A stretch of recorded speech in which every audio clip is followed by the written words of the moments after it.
నమస్తే. తెలంగాణ రాష్ట్ర ప్రజలకు ముందుగా తెలంగాణ ఆవిర్భావ దినోత్సవ శుభాకాంక్షలు.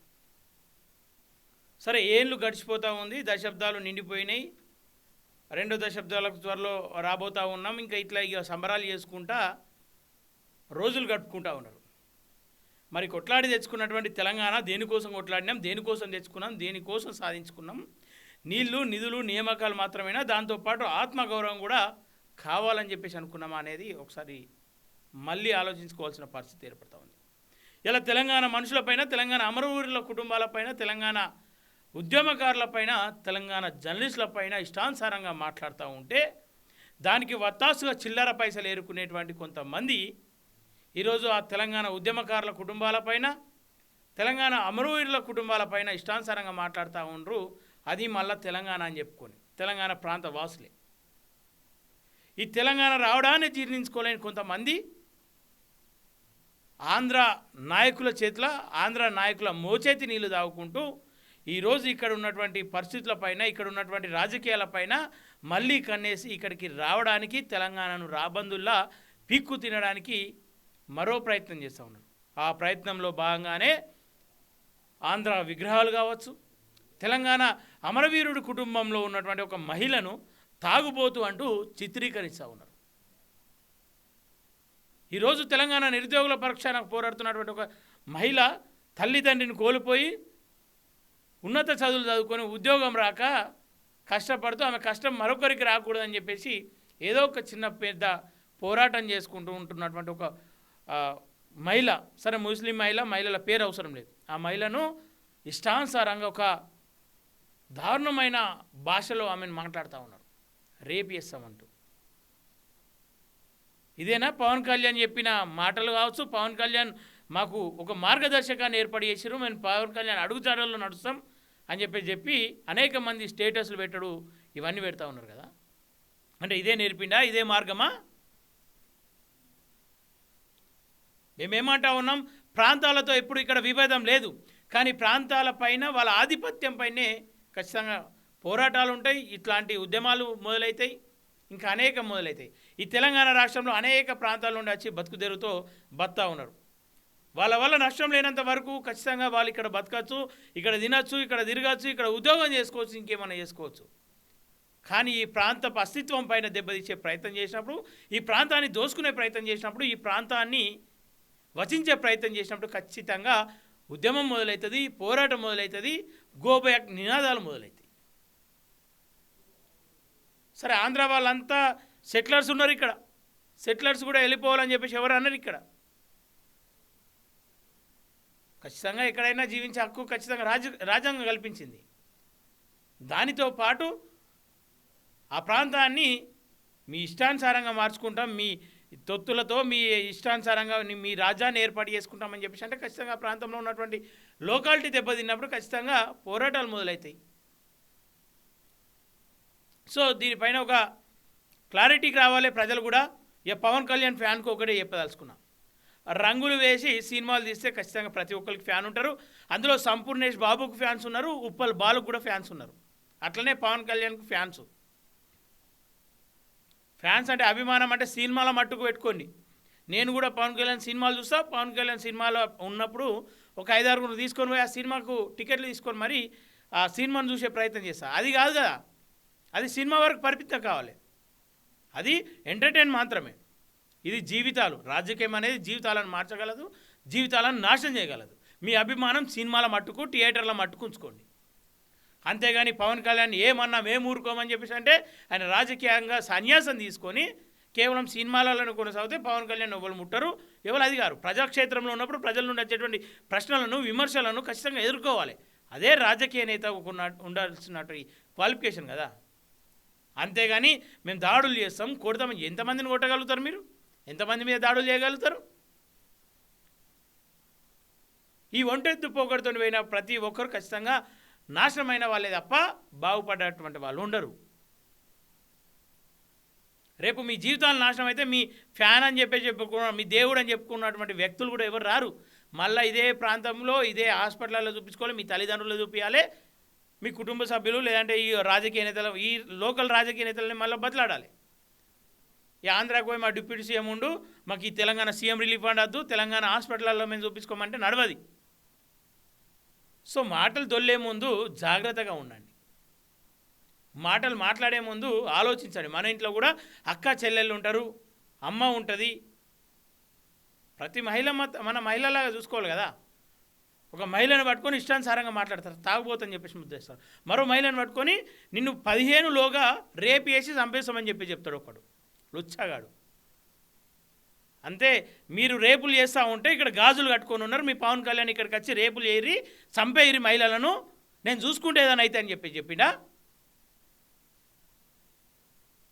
ఏ ఒక్కల మీద గీత పడ్డా ఖచ్చితంగా తెలంగాణలో మరో పోరాటం, మరో ఉద్యమం మొదలవుతుంది. ప్రశాంతంగా ఉన్నటువంటి వాతావరణాన్ని ప్రశాంతంగానే ఉండనివ్వండి. ఖచ్చితంగా హక్కులను అడిగే హక్కు ఖచ్చితంగా ఇక్కడ వాళ్ళకు ఉన్నది. వాళ్ళు అడిగిన దానికి సమాధానం చెప్పండి శాతనైతే. దాని విమర్శను ప్రతి విమర్శ చేయండి.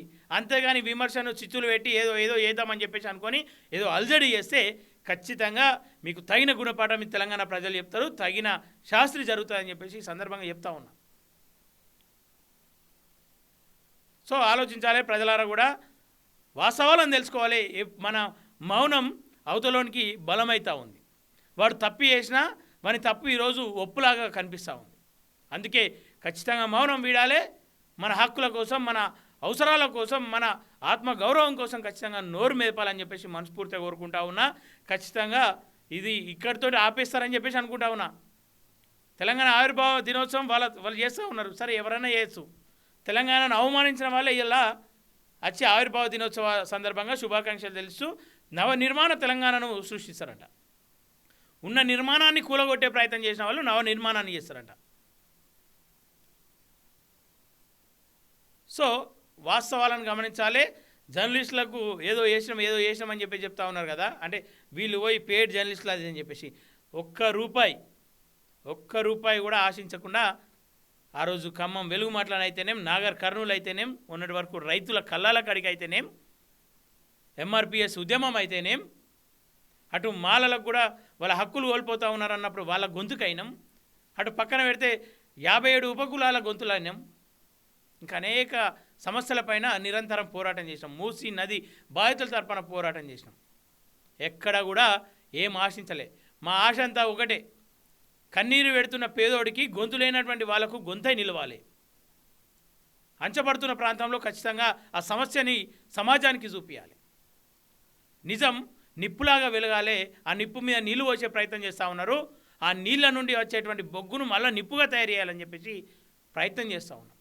ఆ ప్రయత్నంలో భాగంగా సహకరించకున్నా సరే కానీ పక్కకు ఉండి దాంట్లో పుల్లలు పెట్టి దాన్ని పక్కదారి పట్టించే ప్రయత్నం అయితే చేయకండి. మీకు అనుమానం ఉంటే ఖచ్చితంగా వెరిఫై చేసుకోండి, వాట్ ఈజ్ వాట్ అని చెప్పేసి. నెంబర్లు తీసుకొని సోషల్ మీడియాలో పెట్టుడు కాదు, రియాలిటీకి వెళ్ళండి. అభిమానం పక్కన పెట్టండి, వాస్తవాలు తెలుసుకోండి. మాట్లాడుతున్నాం, తిట్లు తిడుతున్నాం అని చెప్పేసి అంటే ఇదే గ్రామాలల్లో మేము కూడా తిట్లు విన్నాం, నేర్చుకున్నాం, మాట్లాడతాం మేము కూడా. కానీ మహిళలను గౌరవించడం మాకు తెలుసు కాబట్టి మహిళలను ఇందులోకి లాగట్లేదు.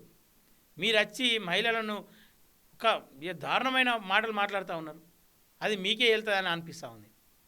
ఆంధ్ర రాజకీయాలను తెలంగాణ పైన రుద్దాలని చెప్పేసి అంటే తస్మాత్ జాగ్రత్త.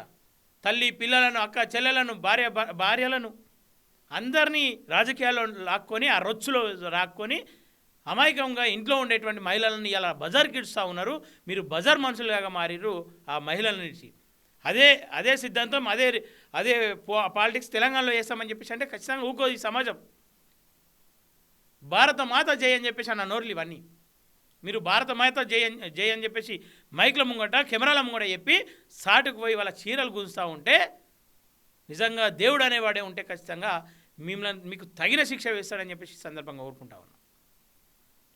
అభిమానులకు ప్రత్యేకంగా చెప్తా ఉన్నా, అభిమానించడంలో తప్పు లేదు. అభిమానం ఎంతవరకు ఉండాలంటే అది దానికి ఒక లిమిట్స్ ఉండాలి. ఆ వ్యక్తిని ఎవరేమన్నది అని చెప్పేసి అంటే ఎవరు ఎందుకన్నారు, ఈ ప్రపంచాన్ని సృష్టించబడ్డటువంటి దేవుణ్ణే ఖచ్చితంగా ఆ ఇంట్లో నష్టం జరిగినప్పుడు దేవుని గుళ్ళే మన్నువడ అని చెప్పేసి తిట్టేటువంటి సందర్భాలు ఉంటాయి. మొక్కిన దేవుడు నాకేం చేస్తలేడు, ఎంత మొక్కినా ఎంత నమ్మినా ఎన్ని పండుగలు చేసినా నాకు ఏం చేస్తలేడని చెప్పేసి దేవుణ్ణి సైతం విమర్శించే సమాజం ఉంది ఇక్కడ. సందర్భాలు ఉంటాయి. అట్లాంటిది ఒక వ్యక్తి, ఆఫ్టర్ ఆల్ ఒక వ్యక్తి అంతే. రంగులు వేసుకొని సినిమాలు తీసిన ప్రతి ఒక్కరు దేవునితో సమానం అనుకుంటే అది ఎవడేం చేయలేడు, అది ఒక భ్రమనే. రాజకీయంగా ఉన్నప్పుడు విమర్శలు, ప్రతి విమర్శలు అన్నీ ఉంటాయి, వీటిని ఎదుర్కోవాలి. మీరు చేసేటువంటి అంటే ఈ కింద స్థాయిలో ఉన్నటువంటి చేసేటువంటి చిల్లర శాస్త్రాలన్నీ కూడా నిజంగా పవన్ కళ్యాణ్ను డ్యామేజ్ చేసే పరిస్థితిగా అనిపిస్తూ ఉంది. సో ఆలోచించండి, వాస్తవాలు తెలుసుకోండి, ప్రజల పక్షాన నిలబడండి, సమస్యలు ఏదైనా ఉంటే పోరాటం చేయండి. సమస్యలపైన మీరు నిజాయితీగా పోరాటం చేసినప్పుడు ఖచ్చితంగా మేము కూడా అండగా ఉంటాం. అంతేగాని ఏదో మీరు వ్యక్తిగత అంశాలపైన పోరాటం చేసి వీడోడు వాడేవాడు ఎవడెంత అని చెప్పేసి అంటే ఎవనికి వాడే గొప్ప. ఇక్కడ ఇది కళల ప్రపంచం. ఎవనికి వాడే కళలు కానొచ్చు, ఎవనికి వాడే హీరోగా ఫీల్ కావచ్చు, ఎవని ప్రపంచానికి వాడే గొప్ప. సో ఆలోచించుకొని గొడవలు పెట్టి చిచ్చులు పెట్టి ఏదో ప్రయత్నాలు చేస్తూ ఉంటే మన వేలును మన కంట్లో ఓడిచే ప్రయత్నం చేస్తూ ఉన్నారు. ఆ ఊపిలో మీరు పడకండి అని చెప్పేసి మనస్ఫూర్తిగా కోరుకుంటూ తెలంగాణ రాష్ట్ర ప్రజలందరికీ కూడా ముందస్తుగా ఆవిర్భావ దినోత్సవ శుభాకాంక్షలు.